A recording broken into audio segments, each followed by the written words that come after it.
Evet, şükürler olsun mutfak etabını bitirdim. Allah'ım, köftesi soğanı ocağa hırş oldum. Arkadaşlar hazır mısınız? Hazırsanız evet, büyük sürpriz geliyor efendim.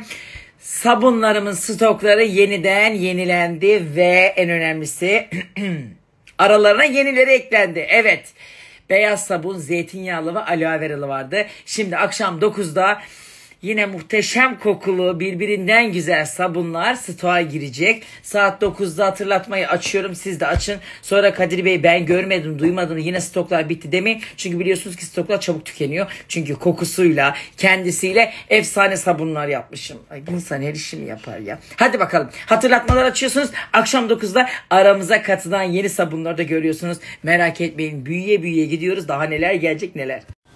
Bu iki kumam.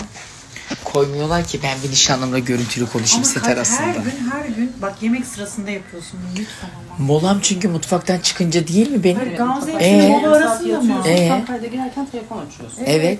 Ama Çünkü başka vaktim yok. Yarım saat yapmayacağım. Başka vaktim Bu yok. kadar mı özleşiyorsunuz? Ay ne kadar kıskanıyorlar. Ne kadar kıskanıyorlar. Benim mutlu ilişkimi fesatlar.